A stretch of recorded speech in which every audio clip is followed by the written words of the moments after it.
Hey, what's up everybody? Smooth Terrorist back once again, and this video is going to be a reply to davidmcmurdo.com and his video Nationalism and Activism parentheses response to the Smooth Terrorist. But I'm not going to title this video Nationalism and Activism Response to the Smooth Terrorist. I'm going to title it The Perils of Tribalism Part 3, because I want anybody who stumbles upon one of these videos to understand that it's part of a series and to be able to find the other pertinent videos that are in that series. But I'm not going to respond to David McMurdo right away. First, there's some other things I want to talk about. I want to give you guys a little status update on the project, and I also want to talk about some comments that I received on the last video.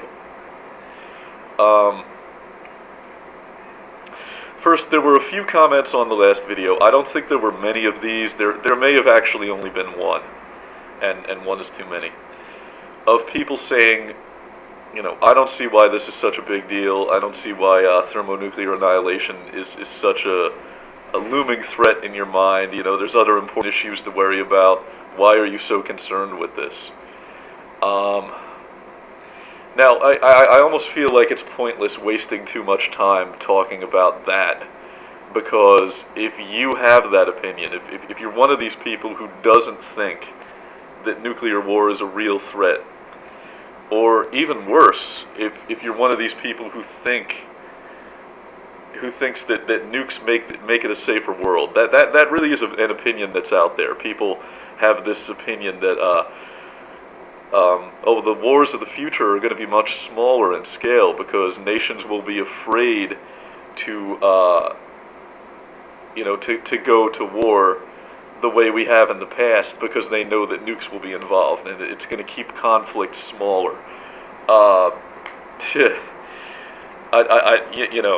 If you believe that, then for all intents and purposes, as far as this project that I'm doing is concerned, you're pretty much useless.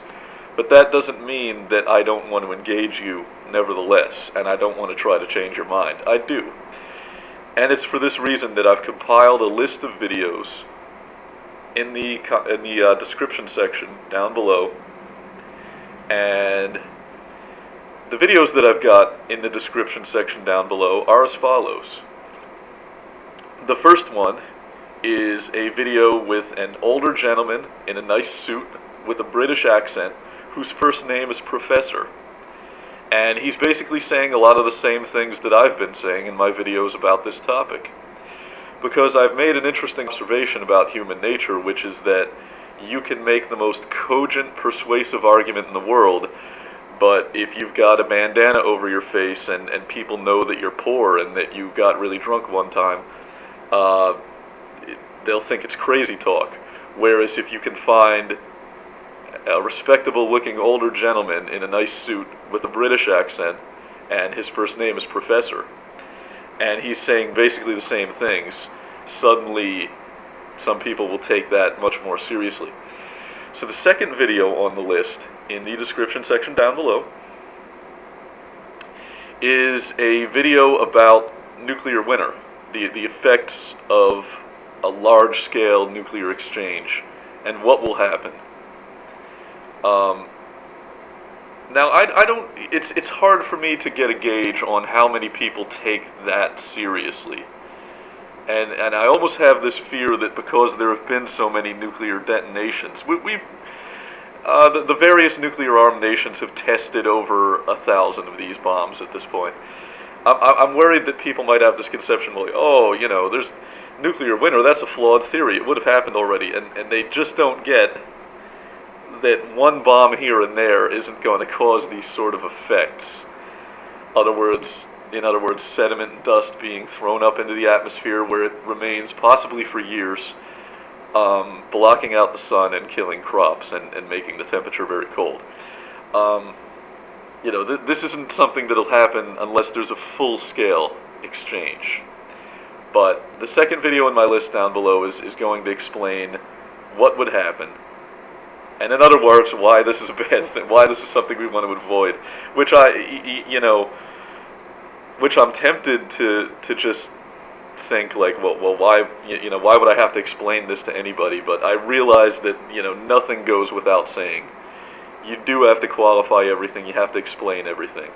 So that second video in the list, that's for you guys.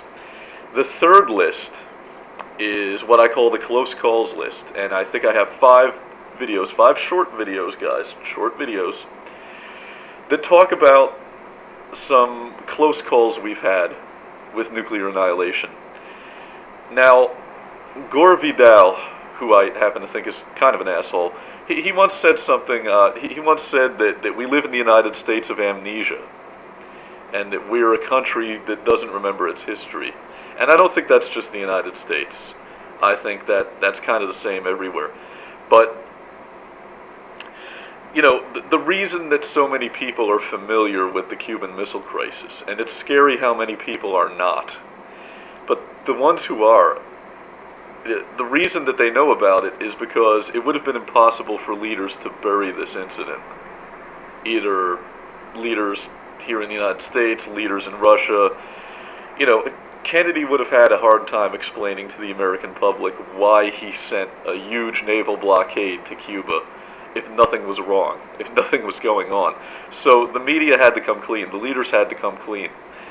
But there have been so many near misses with annihilation, every bit as serious, if not more so, than the Cuban Missile Crisis, that the general public, either the public in the United States, the public in Russia, or just the people in general elsewhere in the world, that they have no idea about. You haven't heard about them at all. And the reason is because if nothing ostensible happens which necessitates leaders to tell you about it, they will not tell you about it. And the media isn't going to go out of their way and report something they don't have to, because they're lapdogs and they're not going to bite in the hand that feeds. So these incidents, for example, like the Norwegian rocket incident, there's no reason for you to be informed about that. If it can be buried, if it can be covered up, it will be covered up. Now, perhaps some people are wondering why I mentioned the Norwegian rocket incident so much in particular, instead of Able Archer or any of these other near misses. The reason is because it happened in 1995. And that's yesterday, guys. I mean, if you purchased a new car, a new vehicle in 1995, chances are you probably haven't even had to get a tune-up on it yet. So I think that goes to show that the threat is still very real. It may actually be worse now that we have all these new players entering the nuclear club, as they call it. And what happens if there's an exchange between, for example, India and Pakistan? Do you think that perhaps Russia and the United States would be drawn into that conflict, resulting in a full-scale nuclear world war? Well, it's a possibility, and I think if you're a rational person, it's a possibility that you can't just discount. So anyway, video list in the description section down below for anybody who doubts that that nuclear annihilation is a serious problem and one that's worth being concerned over. Please check out that list. By the way, my close calls section in the list down below is by no means complete. By no means is that a complete list. I'm sure I've left some things out, and not only that, but there's undoubtedly near misses that we don't even have access to information about. In other words, not only has the media chosen not to emphasize these, but they don't even know about them at all. It's a complete blackout. I'm sure there have been tons of incidents like that, megatons, if you'll pardon the pun. Okay, now let me talk a little bit about the status of the project, the think tank. Right now, it's going nowhere.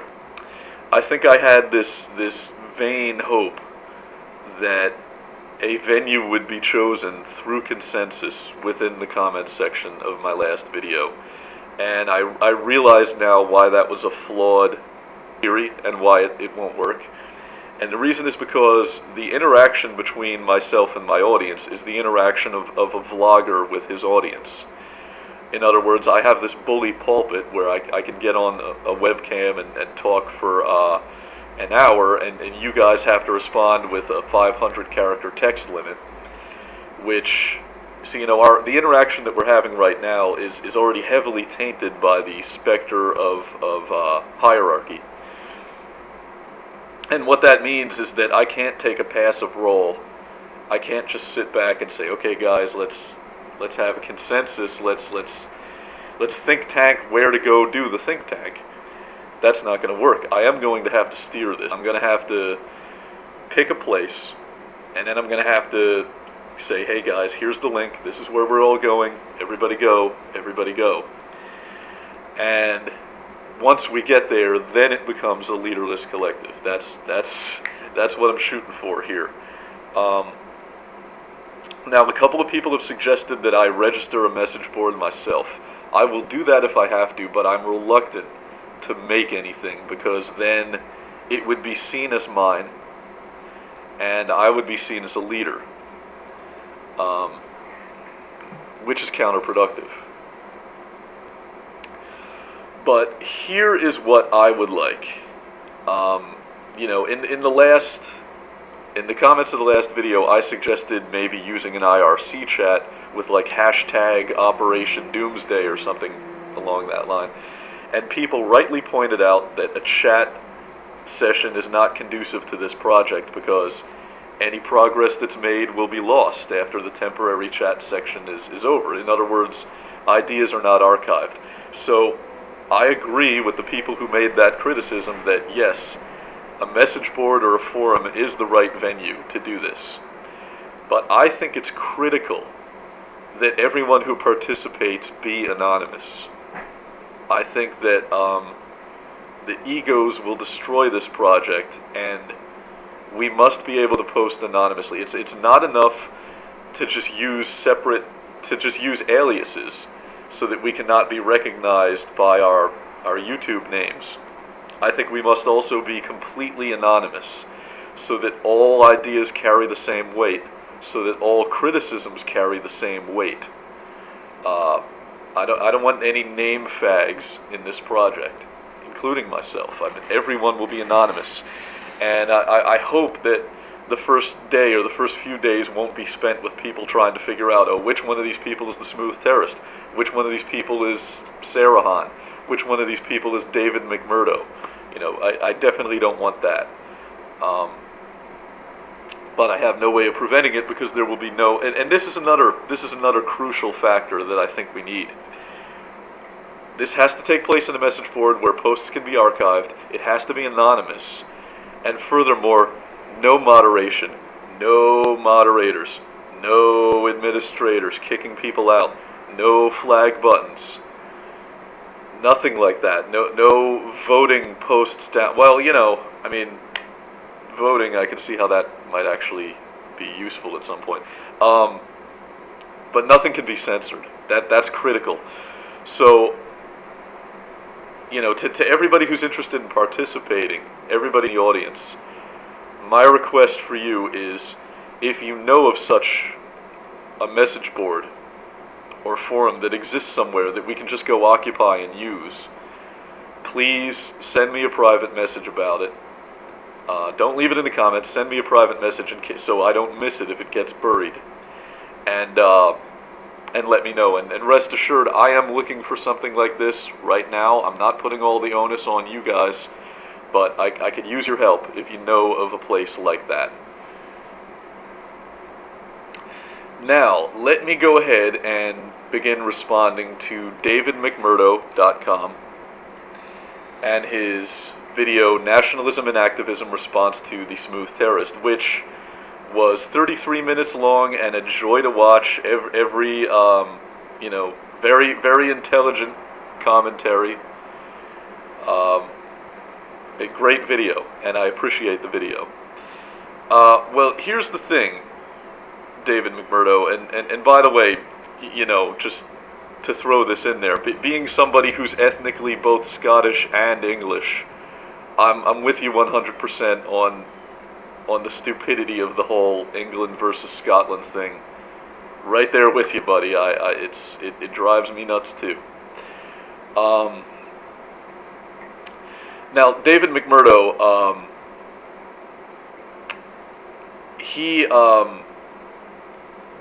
David McMurdo, the essential,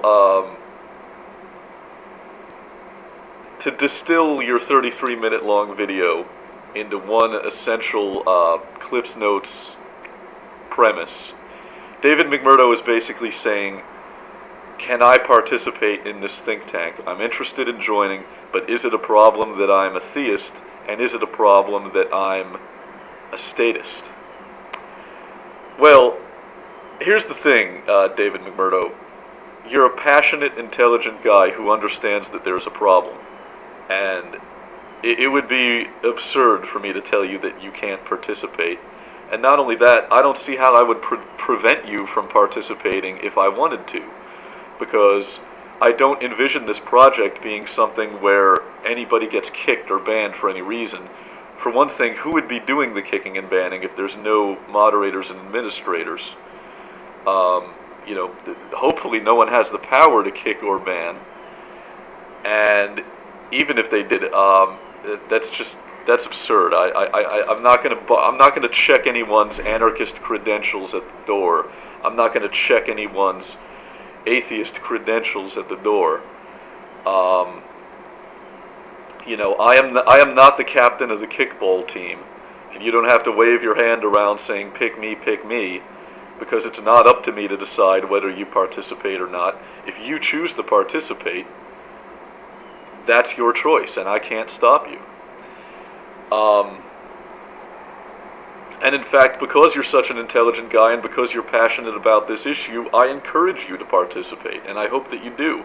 And I do think that it's a good thing for there to be at least one statist participating in this project so that we have more of a diversity of opinion. But I do have some concerns about your participation, and I'm going to share those with you, just so that you're aware. Now, you said that you're a theist, and you asked, is it a problem? Is it a problem that I believe in God? And I don't see any problem at all with that.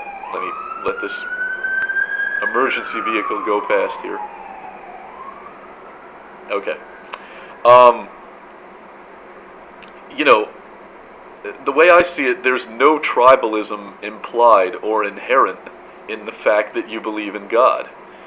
You didn't mention being part of any organized religion, and that's where the tribalism enters into the equation. You know, the fact that you believe in God is academic. It has nothing to do with this topic, and I don't see how that would prevent you from making a valuable contribution to this effort. Now, David McMurdo said that, you know, because he is a theist, he will view this problem in spiritual terms, and because I am an atheist, I will view this problem in secular terms. There's a time when I might have agreed with that statement, but not anymore, because when I read the comments section on the first video in this series, The Perils of Tribalism Part 1, and I saw these anti-natalists saying things like, well, what's the big deal, smooth terrorist? Let the human species go extinct. You know, why is this a problem? And by the way, you know, in the Perils of Tribalism Part 2 comment section, I got some people saying, oh, you're mischaracterizing the anti-natalist position. We don't advocate the extinction of the human species. We just want to reduce the population. We're just Malthusians. Well, fine. But I'm not the one mischaracterizing your position. I'm not the one making a straw man. You've got people in your own camp who do advocate the extinction of the human species because they were in my first comment section in the first video saying so. So don't accuse me of mischaracterizing your position. That's an internal problem. You guys need to work that out amongst yourselves, because I'm the uninitiated. This anti-natalism stuff is virgin territory to me. I know nothing about it, so I can only meet you guys on your own ground and respond to the things that you tell me. Anyway, but the point is, when I saw those comments on the first video, it was such a curveball that came at me out of left field it was a wake-up call to me that anyone thought that way. I can honestly say that this is something I've been thinking about most of my life, most of my adult life. It's a problem that I've been trying to work on and solve most of my life. And there was never a point at which, not even for a fraction of a second, the question entered into my consideration of is the human species worth saving? Perhaps this is a good thing. Maybe existence and life just sucks so much that we're all better off dead. I can honestly say that never entered into my consideration once. It was a non sequitur for me. I was like, wow, what a concept. And I think reading those comments on that first video made me realize that there really is, this is not an entirely secular issue. There are some real spiritual implications. There are some philosophical implications to this issue that I hadn't even considered before. But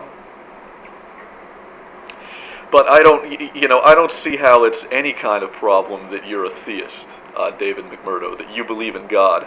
You clearly aren't a religious bigot. You don't come off that way, which means that there's no tribalism implied or suggested in the fact that you're a theist. But you are a statist. You stated in no uncertain terms that you are not an anarchist, which, simple deduction means that you're a statist. I do kind of have a problem with that.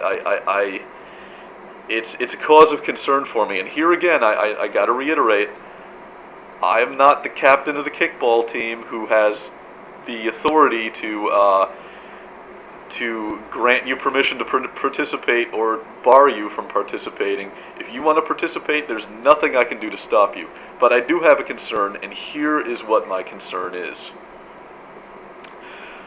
I had the hope, perhaps the vain hope, that by recruiting members of this think tank from among my audience, I would wind up by default with a think tank that's comprised primarily of stateless individuals. That is to say, anarchists, people who don't believe in government. And that because of that, some innovative solutions would be produced. Now, I don't have a problem with one or two statists participating. I think that's actually a good thing. My fear is that this think tank will be co-opted by too many statists, to the point where the stateless perspective, the anarchist perspective, is marginalized, just the same way that it is in society at large. And that the consensus which is reached by the think tank at the end of the process will be a statist consensus.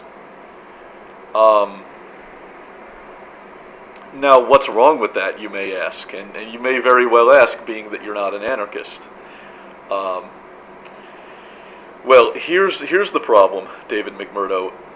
You're a very intelligent, passionate guy, like I said before, but there are already plenty of passionate, intelligent, indeed genius statists who recognize that thermonuclear war is a real threat. They recognize that it's a problem, and consistently, year after year, they fail to produce a solution to the problem.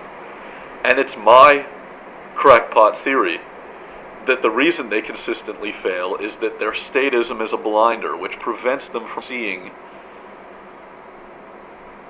the real solutions. Okay? Now you are somebody who recognizes that tribalism, i.e. nationalism, ethnic bigotry, you realize that those are problems, and you recognize that. Yet you believe in government. And because you believe in government, the solutions that you come up with to this problem are likely to be statist solutions. Now let me give you some examples of what those might be. A statist might suggest, all the people in Russia and all the people in the United States need to rise up, overthrow their leaders, seize control of the infrastructure, seize control of the missile silos, seize control of the nuclear subs. In other words, people in both in both nations need to say, hey, our leaders are out of control, they're going to blow the world up, and we need to prevent this from happening. Well, as Max Stirner pointed out, revolution is an inherently statist activity. That is to say, a revolution will never replace a government with a stateless society. It'll just replace a government with another government. And, you know, a solution like that would put us back at square one, because then we would have two heavily armed nuclear states that are simply under new management. You've replaced the old leaders with new leaders. Here's the new boss, just like the old boss. And that leaves us back at square one. It fails to solve the problem. Now, what other solutions might a statist come up with to this problem? Peace through superior firepower, right? Pax Romani. I think we know that doesn't work, don't we?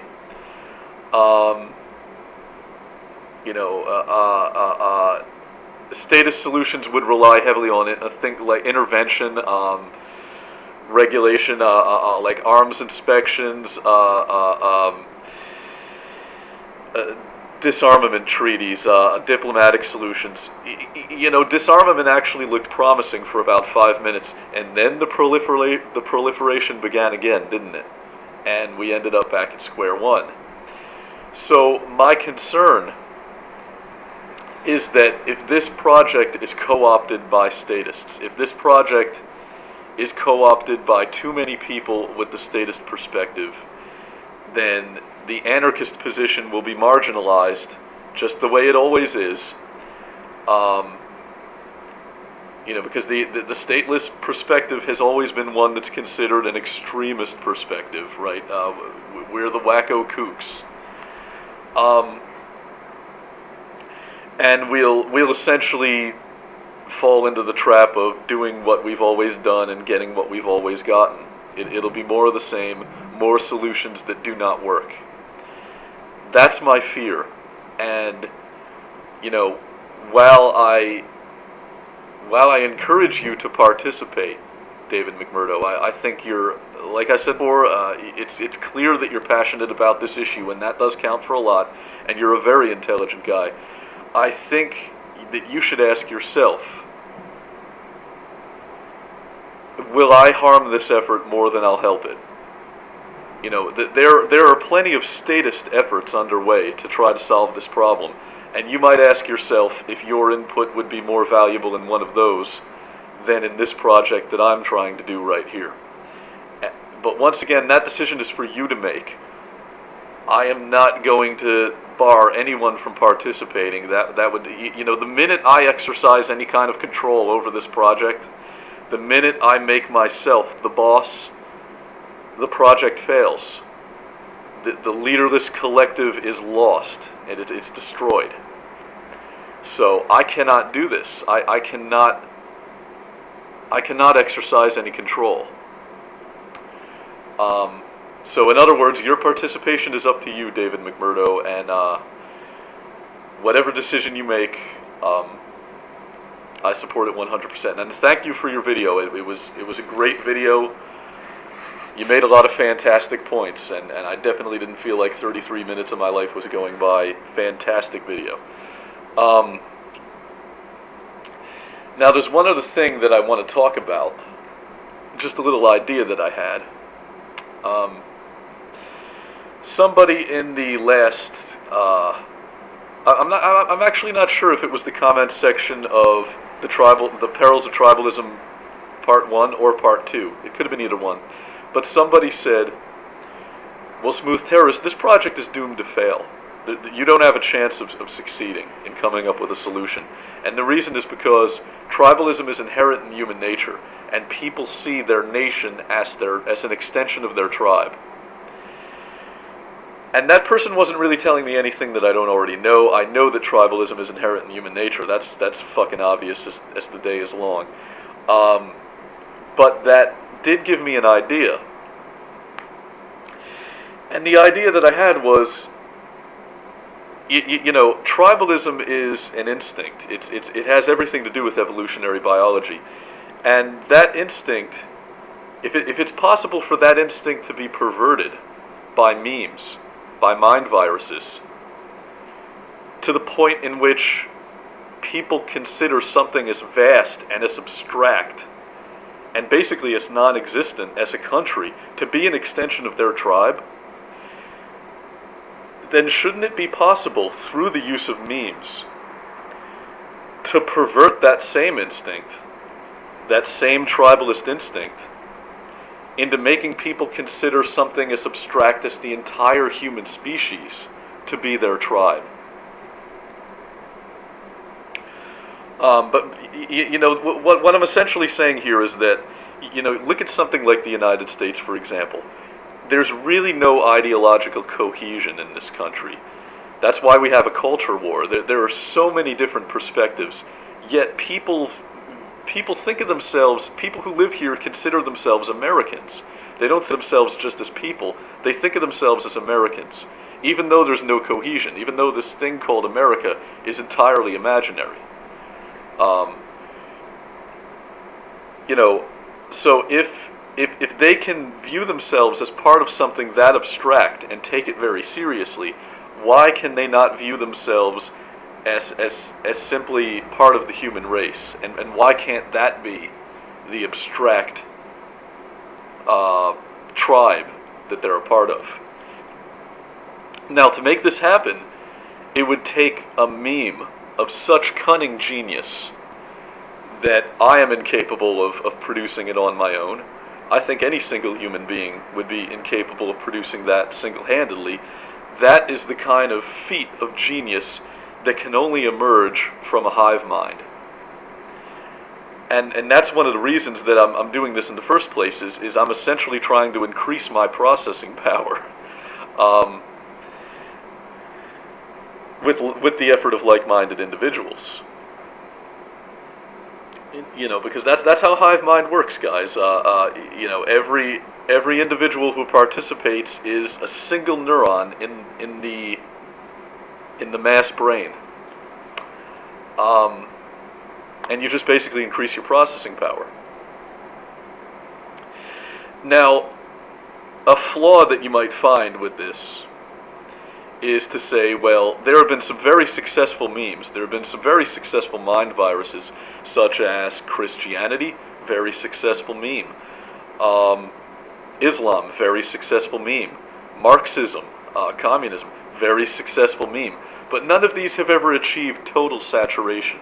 That is to say, there was never a point at which everybody in the world was a Christian. And, how do you think, Smooth Terrorist, that you're going to be capable, or that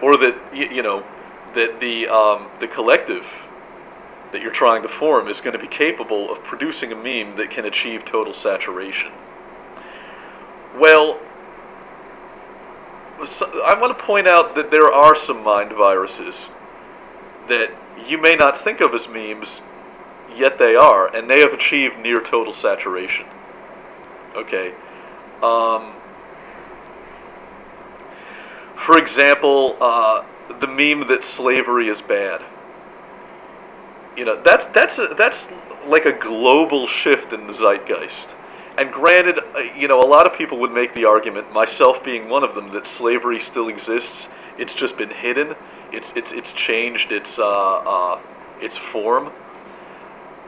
Nevertheless, there's been a definite shift in the global moral zeitgeist, to the point where no matter where in the world you go, if you ask about slavery, people by and large are going to say, I'm against it, I'm against it, I don't believe in it. Another example I could think of off the top of my head would be environmentalism. This is a meme that's achieved near total saturation. There's almost nowhere you can go, barring quibbling academic examples, like, if you were to ask uncontacted tribes in New Guinea, or something along that lines. Anywhere, any modern society, anywhere you go in the world, you'll find that the population has incorporated and taken that meme on board in some way. People are green everywhere in the world. Now, if you object and say, well, that's not a meme, there are perfectly rational scientific reasons to believe in environmentalism. Well, granted, that might be true. But the average person on the street, no matter where we're talking about, whether it's Russia, the United States, France, England, Germany, China, whatever the fuck, the average person doesn't understand the science. And yet they will tell you that climate change is an issue, that pollution is a problem, that deforestation is a problem. So it is possible for memes to go global. It's possible for memes to achieve near total, if not total, saturation. And I think that's what's needed. I think, despite the fact that I tend to operate within the patriot movement circles, that I tend to operate within constitutionalist circles, and I tend to associate with those type of people. Despite that, I am very much a globalist. I'm a dyed-in-the-wool globalist. That isn't to say that I want a new world order ran by global banking cartels and the International Monetary Fund and the Bilderberg Group, and I don't want all that, but I do want the world to be one world. I hate national sovereignty. I hate the idea of American sovereignty, American exceptionalism, etc. I think we need to be one world. We need to be one world very quickly, and I am every bit a globalist for that reason. And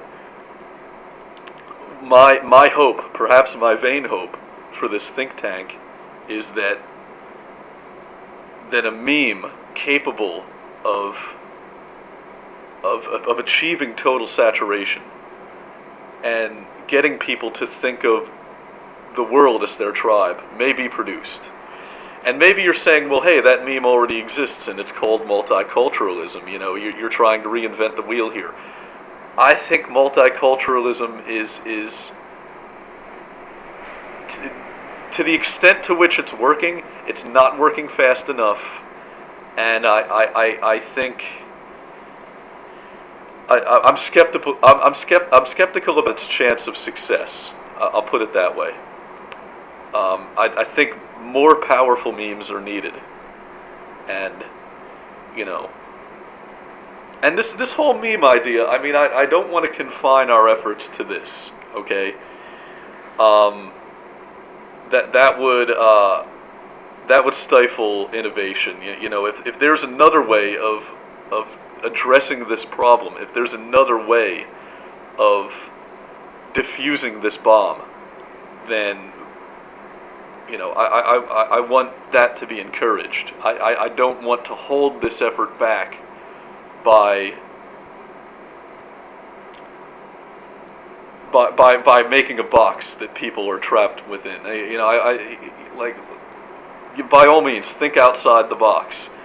Let's not just confine this effort to coming up with a meme, because the meme thing is just one man's idea. Okay. But yeah, David McMurdo, I wholeheartedly encourage you to participate, and thank you for your video. But to any statist, not just you, to any statist who's considering participating in this think tank, I just want you to consider whether or not your efforts might be more useful elsewhere. That's all. That's all I'm going to say. So this has been The Smooth Terrorist. If you enjoyed this video, then download it, re-upload it, mirror it, parody it, make it your own. Because the tribalists at Google cannot censor me unless you let them. Keep it smooth.